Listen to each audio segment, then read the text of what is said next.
La faiblesse, un passage pour expérimenter la puissance de Dieu. Et les miracles créés par le manque.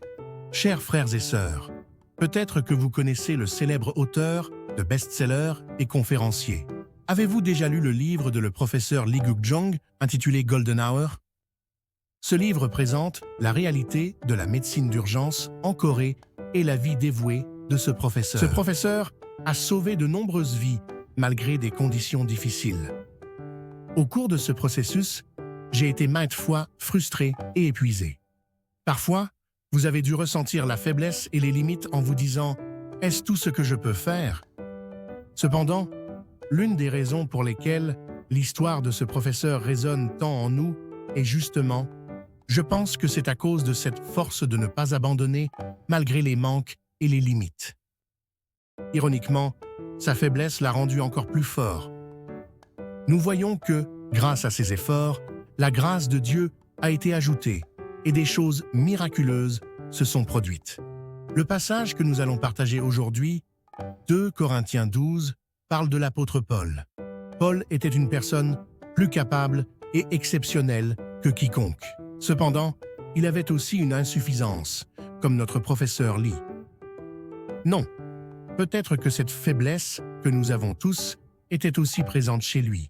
Et c'est précisément à travers cette faiblesse que l'histoire d'aujourd'hui montre comment la puissance incroyable de Dieu se manifeste. La région de Corinthe était l'une des villes les plus riches et culturellement développées de l'Empire romain à l'époque. Mais en même temps, c'était un endroit moralement très troublé, où de nombreuses idolâtries étaient répandues. L'Église de Corinthe a été fondée par la prédication de Paul, mais en interne, il y avait une forte tendance aux luttes de factions et à la recherche de sagesse mondaine. Dans cette situation, Paul devait défendre son apostolat. Et il devait montrer aux saints le chemin de la foi correcte. Cependant, Paul avait une douleur inexprimable, à savoir une épine dans la chair. On ne sait pas exactement ce qu'est cette épine, mais il s'agissait probablement d'une maladie chronique ou de quelques difficultés qui le tourmentaient sans cesse. Paul a prié le Seigneur avec insistance 3 fois pour qu'il enlève cette épine. Comme si nous étions confrontés à des problèmes difficiles dans la vie. Dieu, s'il te plaît, enlève ce problème. C'est ce que nous prions. Faiblesse, devenir un canal de grâce. Malgré la prière fervente de Paul, la réponse du Seigneur était inattendue. C'est le verset 9. Il m'a dit « Ma grâce te suffit, car ma puissance s'accomplit dans la faiblesse. » Le Seigneur n'a pas enlevé la faiblesse de Paul.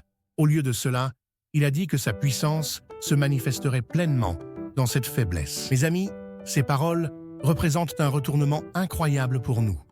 Il est facile de penser que nous devons être forts et parfaits pour que la puissance de Dieu se manifeste. On dit que Dieu se réjouit et nous utilise lorsque je fais bien, que je réussis et que je suis parfait. Mais le passage d'aujourd'hui dit exactement le contraire. C'est plutôt notre faiblesse, notre insuffisance qui devient le canal pour expérimenter la puissance de Dieu. Prenons un moment pour réfléchir. Que se serait-il passé si Paul n'avait pas eu l'épine dans la chair?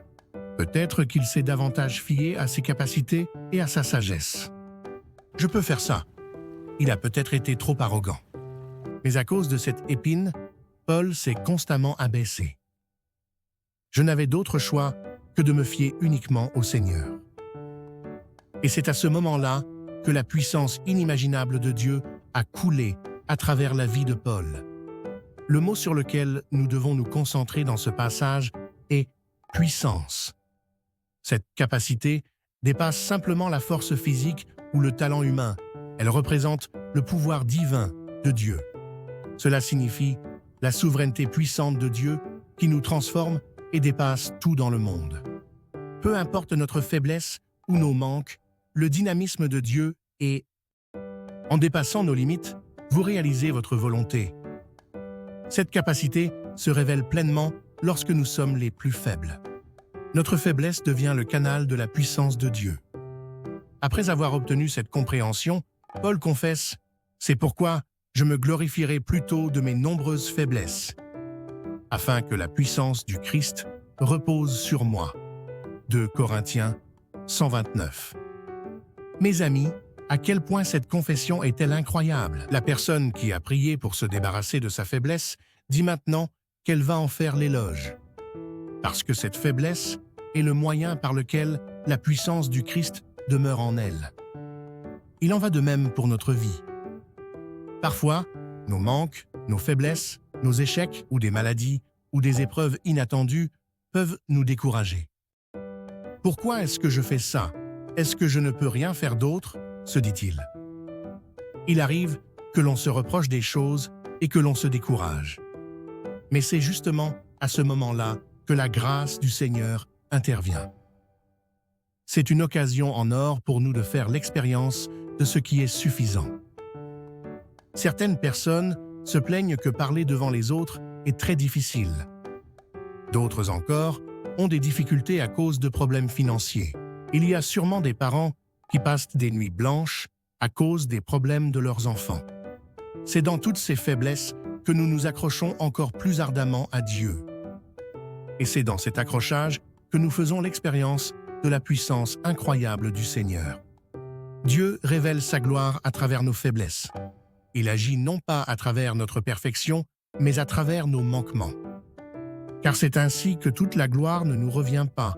C'est uniquement parce que nous pouvons retourner à Dieu. Mes amis, il y a des faiblesses que nous ne pouvons pas cacher. Peu Si j'ai des importe manques, nos efforts, offrons-les plutôt au Seigneur. Le Seigneur montrera sa force à travers notre faiblesse. La vraie force qui fleurit dans la faiblesse. Chers frères et sœurs en Christ, aujourd'hui, nous avons réalisé à travers la confession de Paul d'où vient la véritable force.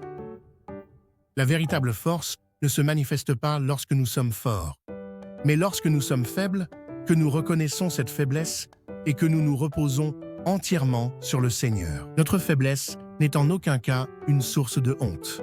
Au contraire, elle peut devenir un canal de bénédiction pour expérimenter la merveilleuse grâce et la puissance de Dieu. Y a-t-il quelqu'un en ce moment qui se sent découragé et frustré à cause de sa faiblesse? C'est normal. Le Seigneur nous cherche, justement.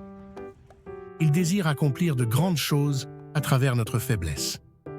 En ce moment, déposons devant le Seigneur toutes nos faiblesses, nos manques et nos limites. Et faisons notre confession. Seigneur, je suis faible, mais la grâce du Seigneur me suffit. Je souhaite que la puissance du Seigneur se manifeste pleinement dans ma faiblesse. Avec cette confession, l'incroyable œuvre de Dieu dans nos vies commencera. La véritable force qui fleurit dans la faiblesse, c'est la vie de nous, les saints, qui vivons par la grâce du Seigneur. Que cette grâce soit abondante dans la vie de tous les saints qui se réunissent aujourd'hui en culte. Je vous bénis au nom du Seigneur.